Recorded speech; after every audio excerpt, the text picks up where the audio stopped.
If you like to laugh, and who doesn't, then you've come to the right place. Welcome to My Funny House with the Powell brothers. Frank Powell is a real estate broker who was born and raised in San Diego, along with Frank's brother Mark, a real estate broker who also lives in San Diego. Each week, the Powell brothers bring in a special guest comedian to share hilarious real estate stories so you can learn what can go really right and what can go really wrong with home improvements and home ownership. So now, let's get into it. With My Funny House, here are your hosts, Frank and Mark Powell on The Answer San Diego. Good morning, everyone. Thank you for tuning in to My Funny House with the Powell brothers. I'm here with my brother, Frank Powell. Frank, say hello. Hello, good morning, everyone.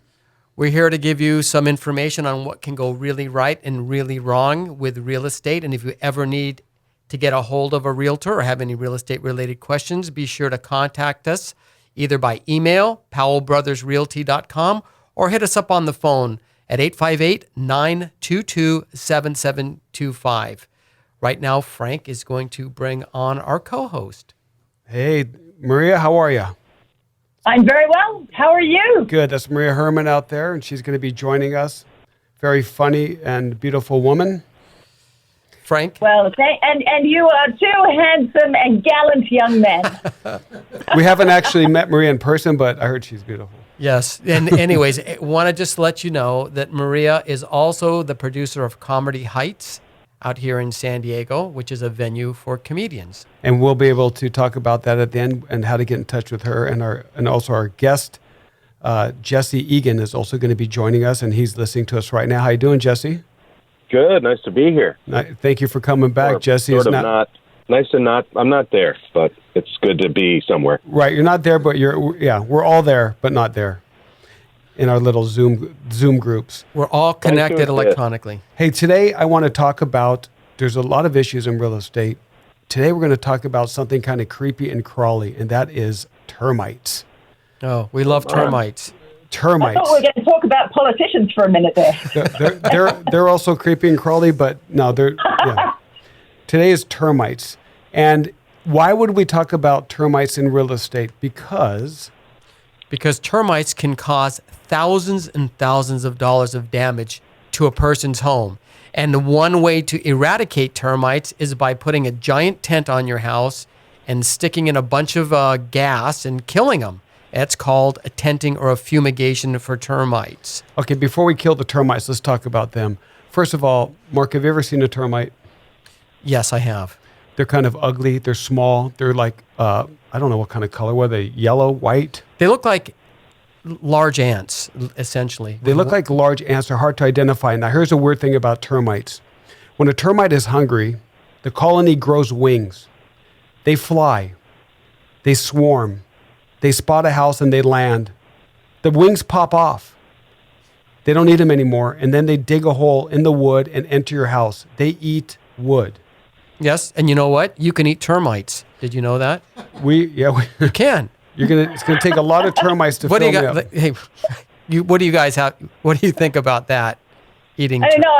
It sounds like a comeback position. If you're going to eat our stuff, we're going to eat you. I mean, I'm sorry. We're not talking about politicians. I thought it all still sounds like politics.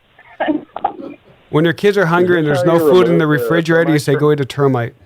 You remove the termites from your home by eating them? I've never had a termite. What does it taste like? It's like wood. Okay, they taste like wood. That's funny, Jesse. You are what you eat. Okay, so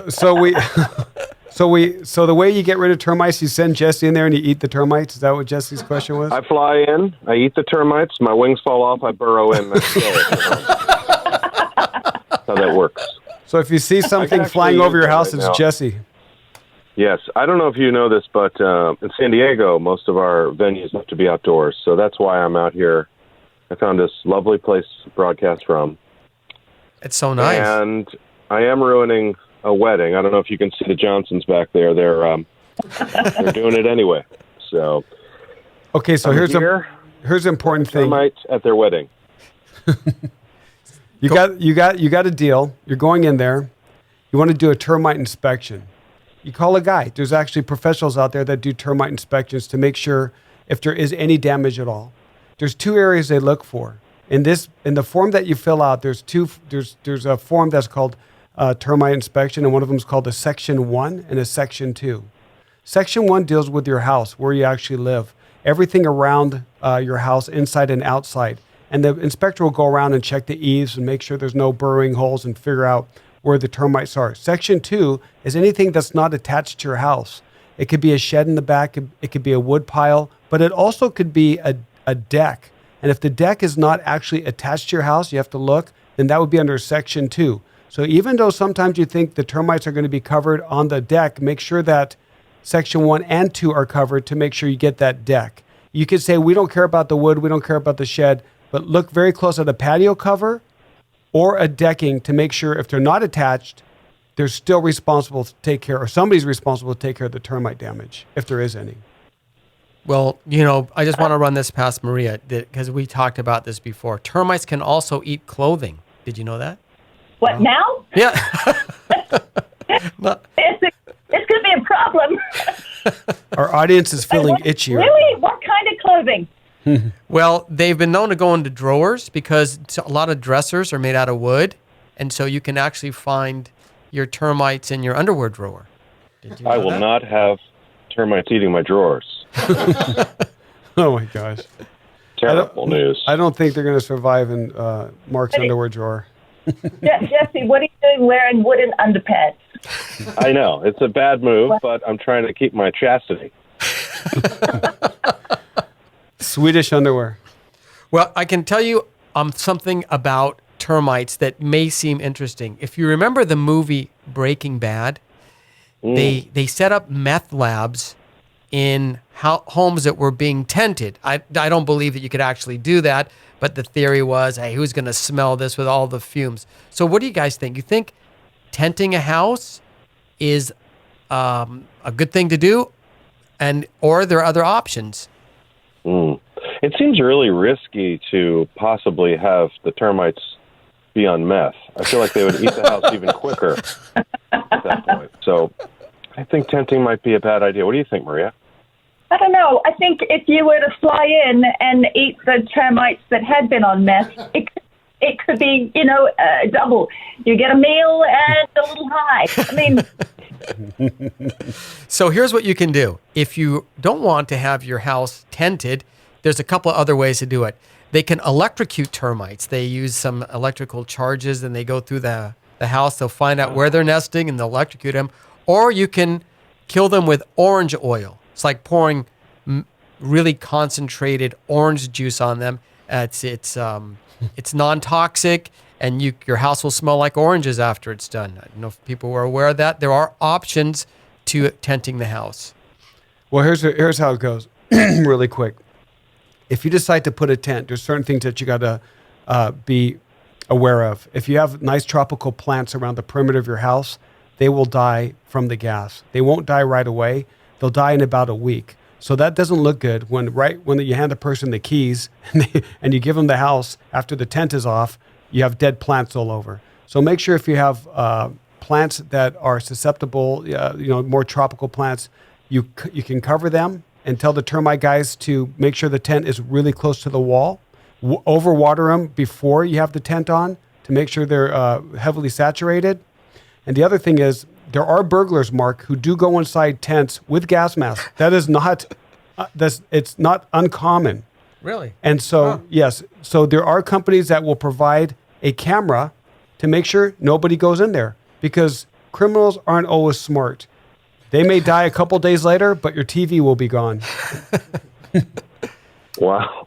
Yeah. Wow. Yeah, these are all actual stories that have happened.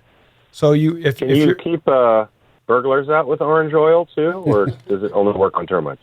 I don't know. That's a good experiment. That's a really good question. But I know it does work well on termites, and I also know that when they do tent your house, they turn off your gas line and they turn off your electrical line. So the camera systems that Frank is describing, they're not they're remote. They're charged with batteries. They're battery operated. Correct. No electricity, and there's no gas, and you're not allowed to turn it back on. The termite company will authorize the local gas company to turn it back on. Now, they found termite damage on the eaves and there's some wood. A lot of companies may charge an excessive amount to switch out a couple boards. So once you get the report, you do want to give the guy a chance of giving you an idea of how much it's going to cost. But if it's just replacing a couple boards, you can also hire a handyman to do that and save a lot of money. Because usually like 1 or 2 pieces of wood, you replace them and then you can move on. I used to have my house treated for termites a lot. I lived in Point Loma, and it was the house had a wooden roof, and you would know that you had termites because there'd be a little extra crunch in your salad in the kitchen. Like, where is this coming from? But that's the droppings, right? Is it, Mark, I know you can eat termites, but how's termite poop? Is that nutritious? It's not very good. So, but okay, I'll tell you. Termites, you may be surprised. Termites are considered a delicacy in a lot of countries. And what they say is that because they eat wood, there's very few toxins in them. And when you fry them up, they taste like peanuts. I said peanuts. I'm not going to come to us for dinner. That was peanuts. It tastes Hey, not peanuts. chicken? Okay. It doesn't taste like chicken? So anyway, you get this report, Mark, and now you have a report and there's termites. How do you negotiate this? Who pays for the termite damage? Who's responsible? Is it the buyers or is it the sellers? So whenever a report comes out it's called a request for repairs. And the form that you'll typically get is called a WPA, a wood destroying pest addendum. Because did you know in addition to termites, there's other things that eat wood? Yes, there's organisms. That's why they say wood destroying organisms like wood rot, fungus, mold, spurs, other types of burrowing. I don't know what the word is. Yeah, little beetles can eat wood. Yeah, the little beetles. So you negotiate this between the buyer and the seller. Not one person is responsible. They have to determine who's going to pay for it. And you can either pay, one side could pay for all of it. They could split it up. I'll pay for a certain amount. But the termite report it's not mandated unless it's a VA loan. A loan by the Veterans Administration mandates that you have a termite report and a termite clearance. So if somebody's using a VA loan, you have to have that termite clearance. This is still a military town, and there's a lot of military personnel getting VA loans and taking advantage of it. So know that, what Mark just said. Mm-hmm. If you have a VA loan, they're going to want a clear termite report. So what happens is that the termite guys come in. If they determine there's termites, they have to do all the damage control, fix it, and then they'll come back and provide you a clear termite report, which then goes to the lender. The lender won't loan on a termite-infested house unless it has a clear... But what about a cockroach-infested house? They're fine with that. I don't know what they taste like, and I'm not eating them, so don't even talk about cockroaches. Fellas, quick question. Yes, Jesse? Is it bad then that I've been raising termites in my termite farm? Do you think that was a bad idea? I could have gotten ants, but I thought, I like the way they fly and poop everywhere. Yeah. Along with your killer bees. Frank, I want to ask Frank a question. Frank, do termites, do they just fly, or are there other types of termites that you could be aware of?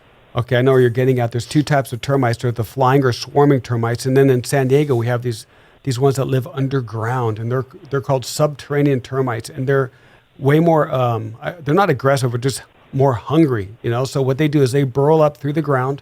They make entrance through your house. If you go around the perimeter of your house, it'll look like if you put a straw, some glue around the straw and put that straw in sand and then put that against your house, they make these little tubes spun out of their little silk.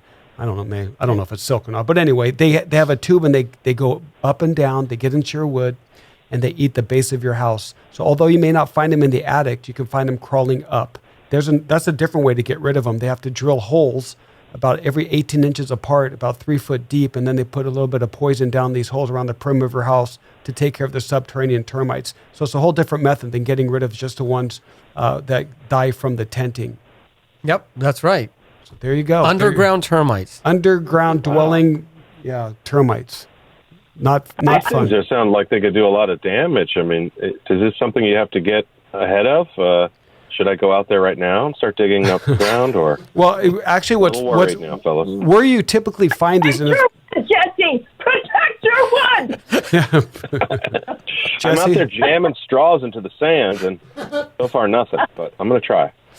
if you go into your garage, this is a weird thing because what people don't know is that when you make a house, you have a foundation of the house. The garage cement is poured separately. It's not considered part of the house foundation. So there's a little crease typically between the foundation of the garage attaching to the foundation of the house. That's where those little guys get in. So you can go if you go in your garage and see any type of dirt or tube or spider web looking thing that goes straight up, that could be a subterranean termite that's went in between the slabs to get into your house. And that's where we typically find them. Yep.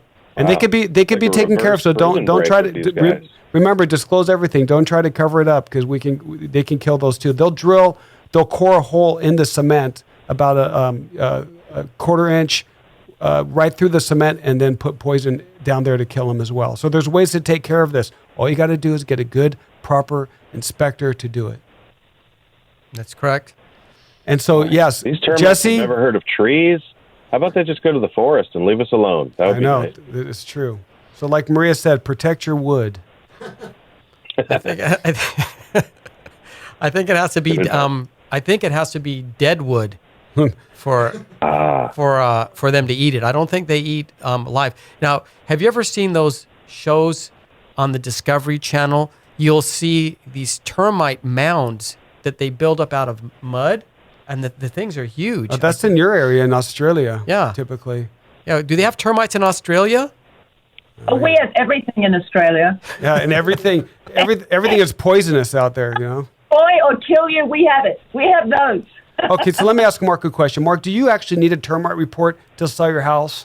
No, you don't need a termite report, but it's a good idea to be proactive because you don't want any surprises.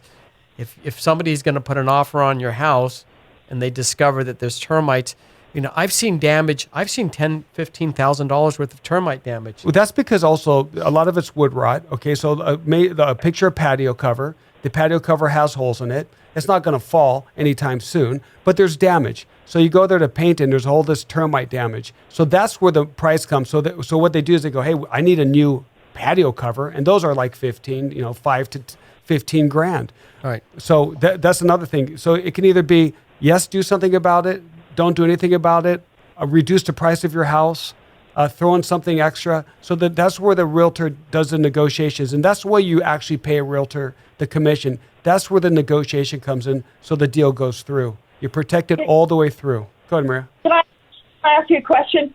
Because I'm just curious, with the climate being as hot as it is right now, with interest rates being low and like the market's like, pretty bare, honestly, as far as homes are concerned, do you really have to worry about a little thing like $15,000 in damage from a termite?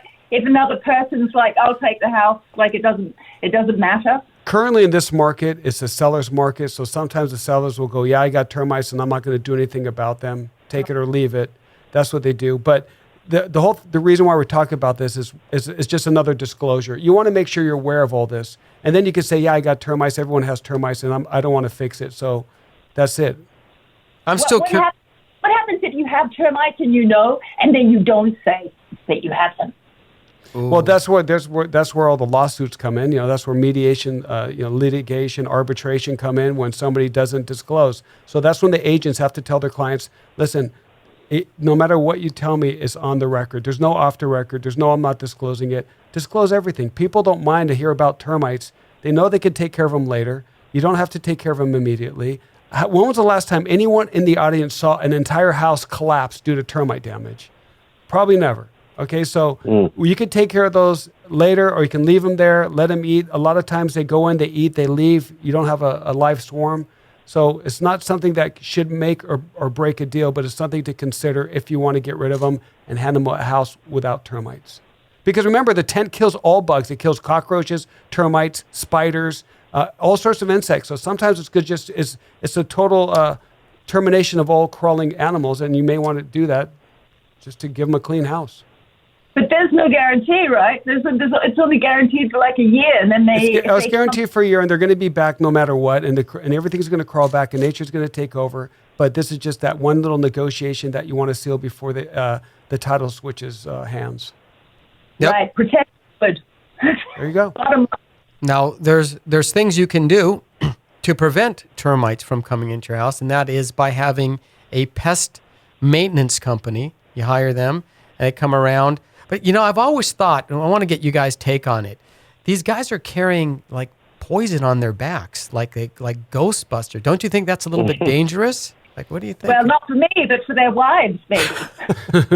Yeah, that's true. Well, that's why they have alternatives to just tenting. That's why you have the orange oil. You can stick the prod by the wall and electrocutes them. Yeah, I have to think now when the guy would come, and because we had a maintenance service for termites, I think it was a different guy each time, so maybe it wasn't so safe. What happened to Fred? I don't work here no more. Yeah, that's it's a problem that we experience in Southern California. Termites are they're insects that we have to deal with, but there's other insects that pest control companies can also take care of, and they have these I don't know how you feel about spiders, but they have these crazy spiders now. We can talk about that at a Yeah, the spiders are a little bit different. You got the black widows, you got the brown widows, you got the brown recluse. Those are the ones in your attic. I could just give one tip. If you're ever climbing in your attic and you don't want to get bit by a spider, hit the wood with a hammer, and the spiders that typically, like the brown recluse, that could do some serious damage, will run. All right, Mark? So well, I tell you, I don't really have urges to climb in my attic, don't? But I don't. Frank climbs in the attic like 2 or 3 times a week. It's very strange. Is there a way to train the spiders to catch the termites, and maybe they could just war this thing out? That's a good idea. That's a good idea. Hey, we'd like to know, Frank, if we needed to get a hold of Jesse, because Jesse's a professional comedian. Maria, can you tell us a little bit more about Jesse? Oh, really quick. Aren't you guys opening back up, Jesse, the Comedy Heist I heard on the news the other day? Comedy absolutely back open at Bay Bridge Brewing in Chula Vista. That's every Friday night at 7 o'clock. And Jesse has his new dry bar special is out called That's the Spirit. Tell us about it, Jesse. It's a clean comedy show that I filmed in Provo, Utah, for the drybarcomedy.com people. So it's you could share it with your grandma. And I prepared for it for many months by soaking myself in orange oil, and then I was ready. It's all termite jokes, too. So if you guys are into termites and spiders, it's 30 minutes. Nothing but in arachnophobia. Jesse, how can we find you on social media? Check me out, Jesse Egan Comedy on all social media. Okay. JESSEEGAN Comedy on all social media. All right, and if you want to get a hold of the Powell brothers and have any real estate questions, give us a call at 858-922-7725 or online at powellbrothersrealty.com. You'll be wanting to tune in next week. We have another great show and another great comedian. Thank you all. Thank you all. See you next week. Thanks so much for joining us today for My Funny House with the Powell Brothers, right here on The Answer San Diego. Join us next week as the Powell Brothers bring you more funny stories of what can go really right and what can go really wrong with home improvements and home ownership, and bring the laughs to you with yet another hilarious guest comedian. To find out more about the Powell Brothers, be sure to check out their website at powellbrothersrealty.com, or you can visit myfunnyhouse.com. Again, thanks for being with us, and we'll see you next week for My Funny House on The Answer San Diego.